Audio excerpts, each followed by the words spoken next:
साथियों, जब दुनिया में कोरोना ने दस्तक दिया तो पूरी दुनिया का हाल बेहाल हो गया था। जब लॉकडाउन लगा तो उस समय पूरी दुनिया में लोगों का बहुत बुरा हाल था। लोग किसी तरह से अपने अपने सुरक्षित जगह यानी अपने अपने गांव पहुंचे और पूरी दुनिया अपने घरों में बंद हो चुकी थी। उसी लॉकडाउन में लोगों को कुछ अच्छा तो कुछ बुरा अनुभव भी हुआ।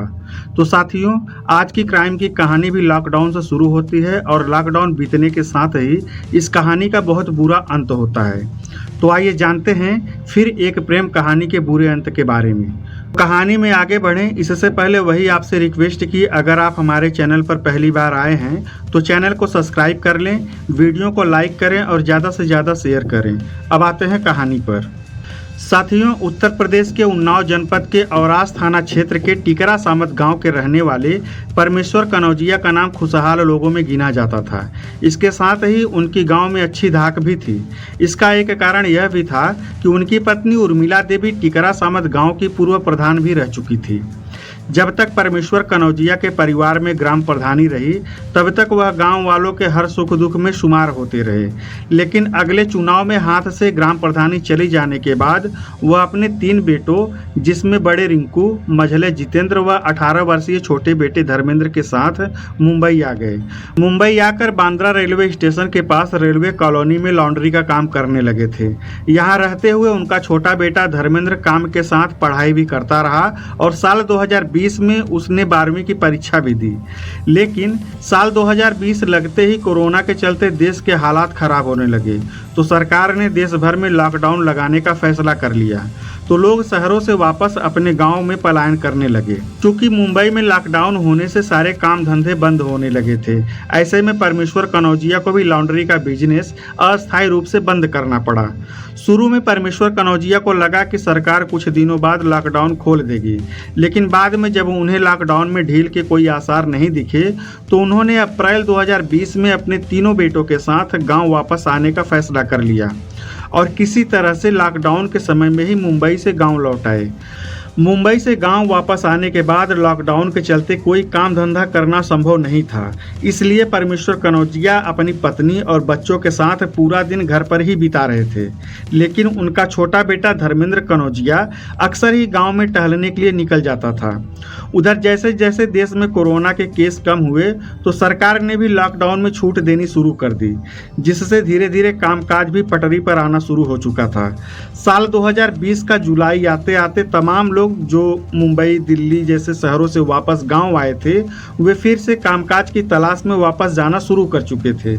लेकिन परमेश्वर कनौजिया अभी भी गांव से वापस मुंबई नहीं गए थे।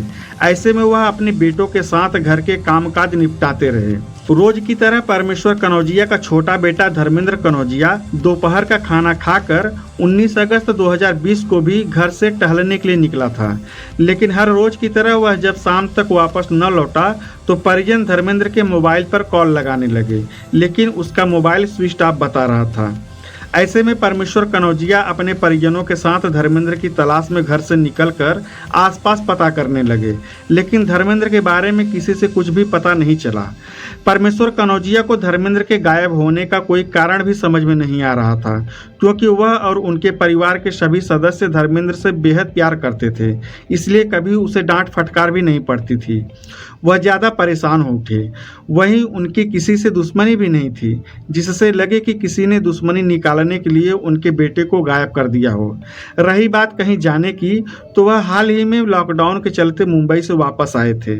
वह अपने घर के लोगों के साथ धर्मेंद्र के दोस्तों और परिचितों के यहाँ जब देर रात तक उसे खोजते रहे और उसका कोई पता नहीं चला तो उन्होंने पुलिस में बेटे की गुमशुदगी की सूचना देने का निर्णय लिया और 20 अगस्त की सुबह थाना औरास पहुंचे। थाना प्रभारी राज बहादुर को घटना की जानकारी देकर उसकी गुमशुदगी दर्ज करने की मांग की, लेकिन थाना प्रभारी ने जांच की बात कहकर उन्हें वापस लौटा दिया। थाने के पुलिस से अपेक्षित सहयोग न मिलने से निराश होकर धर्मेंद्र के पिता गांव वापस लौट आए और फिर से आसपास तलाश करने लगे। परमेश्वर कनौजिया अपने दोनों बेटों के साथ धर्मेंद्र की तलाश कर ही रहे थे कि उन्हें अपने घर से करीब 300 मीटर दूर धर्मेंद्र की चप्पलें पड़ी हुई मिल गई। धर्मेंद्र के चप्पल मिलने के बाद उनके घर वालों के मन में तमाम तरह की आशंकाएं जन्म लेने लगी।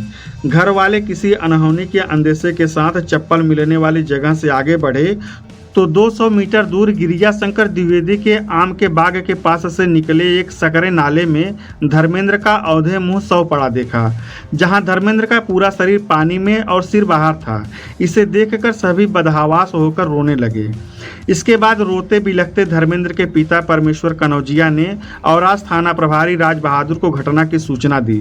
धर्मेंद्र की हत्या की सूचना पाकर थाना प्रभारी राज बहादुर ने इसकी सूचना अपने उच्चाधिकारियों को दी और वह अपनी टीम के साथ घटनास्थल पर पहुंच गए। घटनास्थल पर पहुंचने के बाद थाना प्रभारी ने ग्रामीणों की मदद से धर्मेंद्र कनौजिया के शव को बाहर निकलवाया। उधर घटना की सूचना पाकर बांगरमऊ के सीओ गौरव त्रिपाठी भी मौके पर पहुंच चुके थे। नाले से धर्मेंद्र की लाश बाहर निकालने के बाद पिता परमेश्वर व मां उर्मिला देवी का कहना था कि उनके बेटे की हत्या की गई है और शरीर में मारपीट जैसे चोट के निशान भी हैं, क्योंकि धर्मेंद्र के चेहरे पर सूजन, पैंट की जेब में मिले मोबाइल में खून के निशान थे, जिसके आधार पर वे बार बार बेटे की हत्या किए जाने की बात दोहरा रहे थे। वहीं दूसरी ओर पुलिस का कहना था कि मृतक धर्मेंद्र की लाश पर किसी तरह के चोट का निशान नहीं दिखाई पड़ रहा था, लिहाजा पोस्टमार्टम से पहले कहना मुश्किल था कि उसकी हत्या की गई है। मौके की कार्रवाई निपटाने के बाद पुलिस ने लाश पोस्टमार्टम के लिए भिजवा दी।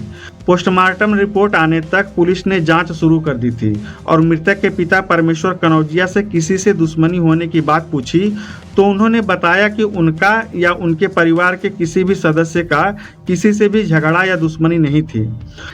इधर पुलिस धर्मेंद्र की मौत के कारणों को लेकर छानबीन कर रही थी कि अगले दिन पोस्टमार्टम की रिपोर्ट पुलिस को मिल गई, लेकिन पोस्टमार्टम रिपोर्ट में धर्मेंद्र की मौत का कारण स्पष्ट नहीं था। इस वजह से धर्मेंद्र का बिसरा सुरक्षित कर जांच के लिए भेज दिया गया, जिसके कुछ दिनों बाद ही बिसरा की जांच रिपोर्ट भी आ गई। बिसरा रिपोर्ट में धर्मेंद्र की मौत जहर देने से होनी बताई गई थी। विसरा रिपोर्ट मिलने के बाद यह तो साफ हो गया था कि धर्मेंद्र की हत्या की गई है, लेकिन पुलिस को हत्या का कोई कारण नजर नहीं आ रहा था जिसके आधार पर हत्यारों तक पहुंचा जा सके। इसलिए पुलिस के सामने हत्या के कारण और हत्यारों तक पहुंचना चुनौती बना हुआ था। ऐसे में पुलिस ने सर्विलांस की मदद से धर्मेंद्र के हत्यारों तक पहुंचने का प्रयास शुरू कर दिया और मृतक के मोबाइल नंबर की पिछले एक सप्ताह की कॉल डिटेल्स खंगालनी शुरू कर दी। धर्मेंद्र की हत्या के लगभग 1 महीना बीतने को था, लेकिन पुलिस अभी भी हत्या के कारणों का पता लगाने व हत्यारों तक पहुंचने में नाकाम रही थी। धर्मेंद्र की कॉल डिटेल्स के आधार पर भी हत्यारों तक पहुंचना पुलिस को कठिन लग रहा था। इधर पुलिस धर्मेंद्र की हत्या के मामले की जांच कर ही रही थी। इसी दौरान परमेश्वर कनौजिया को पता चला कि धर्मेंद्र के गायब होने वाले दिन आखिरी बार उसे गांव के ही रहने वाले लक्ष्मण, राहुल कनौजिया, संजीव कुमार और उसके भाई रंजीत कनौजिया के साथ देखा गया था। यह जानकारी मिलते ही परमेश्वर कनौजिया ने 17 सितंबर 2020 को औरास थाने पहुंचकर संजीत व रंजीत, राहुल और लक्ष्मण के खिलाफ बेटे की हत्या में शामिल होने की नामजद रिपोर्ट दर्ज करा दी। जब पुलिस आरोपियों के घर पहुंची तो सभी हत्यारोपी घर से फरार मिले। इसके आधार पर आरोपियों पर पुलिस का शक और भी पुख्ता हो गया। पुलिस ने आरोपियों की धरपकड़ के लिए काफी प्रयास किए, लेकिन आरोपी हाथ नहीं आए। धर्मेंद्र की हत्या के कई दिन बीत चुके थे। पुलिस लगातार आरोपियों के घर और संभावित ठिकानों पर दबिश दे रही थी, लेकिन इस मामले में पुलिस के हाथ अब भी खाली थे। इसे लेकर मृतक के घरवाले आरोपियों की गिरफ्तारी के लिए कई बार एसपी सुरेश राव आनंद कुलकर्णी के साथ साथ उच्चाधिकारियों से भी गुहार लगा चुके थे। इसी बीच थाना प्रभारी राज बहादुर की जगह औरास थाने की कमान तेज तर्रार हरिप्रसाद अहिरवार को सौंप दी गई थी। चूंकि इस मामले का पर्दाफाश न होना पुलिस के लिए सिरदर्द बना हुआ था, ऐसे में एसपी सुरेश राव आनंद कुलकर्णी और एसएसपी शशि शेखर ने खुद इस मामले पर नजर रखते हुए थाना प्रभारी हरिप्रसाद अहिरवार को केस को जल्द से जल्द निपटाने की बात कही। अब नए थाना प्रभारी हरिप्रसाद अहिरवार ने नए सिरे से आरोपियों की गिरफ्तारी के लिए जाल बिछाना शुरू किया। इसी बीच उन्हें 20 मई 2021 को मुखबिरों से खबर मिली कि लक्ष्मण, राहुल, संजीत, रंजीत उन्नाव की मड़ैचा तिराहे के पास हैं और कहीं भागने की फिराक में हैं।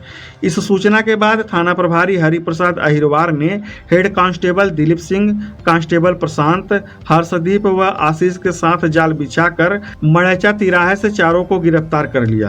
पुलिस आरोपियों को पकड़कर थाने ले आई और धर्मेंद्र कनौजिया की हत्या के बारे में पूछताछ करने लगी, लेकिन चारों ही धर्मेंद्र की हत्या में शामिल होने की बात से नकारते रहे।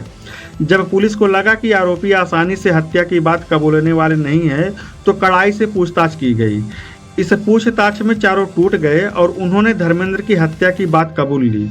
आरोपी लक्ष्मण ने बताया कि उन लोगों ने वारदात वाले दिन राहुल, संजीत व रंजीत की मदद से धर्मेंद्र को गांव के बगीचे में बुलाकर मछली के साथ शराब पार्टी भी रखी थी, जहां पहले से ही धर्मेंद्र की हत्या करने के लिए जहर खरीद कर रख लिया गया था।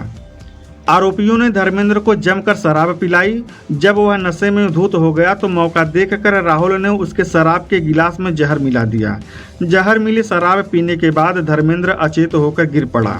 इसके बाद धर्मेंद्र की मौत का इंतजार करते रहे और जब उसकी मौत हो गई तो धर्मेंद्र की लाश सकरे नाले में फेंक दी।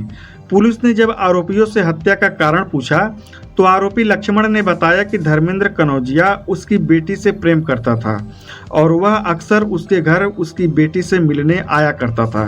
आगे लक्ष्मण ने बताया कि वह अक्सर दोनों को समझाता रहता था, लेकिन धर्मेंद्र के सिर पर प्रेम का मानो भूत सवार था। धर्मेंद्र लगातार उसकी बेटी के साथ नजदीकियां बढ़ाता जा रहा था।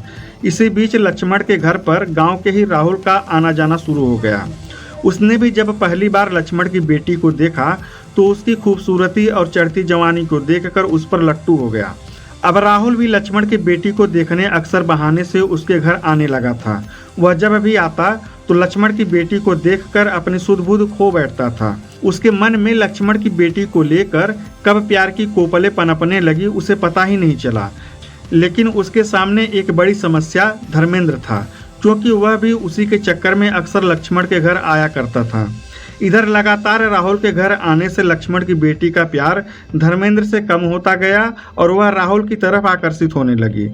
अब वह धर्मेंद्र की जगह राहुल से प्यार करने लगी और दोनों में काफ़ी नज़दीकियां भी बढ़ चुकी थी।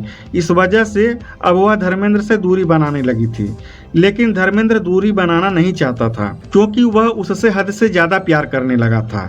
लक्ष्मण ने बताया कि उसकी बेटी राहुल से प्यार के चलते धर्मेंद्र से पीछा छुड़ाना चाहती थी, लेकिन धर्मेंद्र उससे दूर जाने के बजाय और करीब आने की कोशिश करने लगा था। कई बार मना करने के बावजूद भी धर्मेंद्र का रोजाना घर आना उसे बर्दाश्त नहीं था, इसलिए उसने धर्मेंद्र को रास्ते से हटाने का खौफनाक निर्णय ले लिया। इसके लिए लक्ष्मण ने बेटी के दूसरे प्रेमी राहुल के साथ ही संजीत कुमार, उसके भाई रंजीत को भी धर्मेंद्र की हत्या की साजिश में शामिल कर लिया।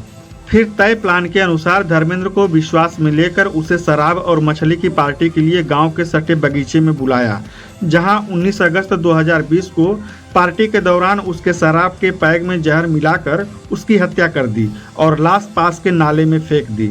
पुलिस ने धर्मेंद्र की हत्या के 9वें महीने में साजिश का पर्दाफाश कर दिया और आरोपियों के बयान दर्ज कर धारा 302, 201, 34 के तहत न्यायालय में पेश करके उन्हें जेल भेज दिया और आरोपी अभी भी जेल में है। साथियों, यह कहानी सुनाने का मकसद हमारा किसी को ठेस पहुंचाने का नहीं, बल्कि समाज में बढ़ रहे अपराधों के प्रति लोगों को जागरूक करना है। तो साथियों, ऐसे ही सच्ची कहानियों के लिए हमारे चैनल हिंदीवादी को सब्सक्राइब करें, वीडियो को लाइक करें और ज़्यादा से ज़्यादा शेयर करें। धन्यवाद। जय हिंद।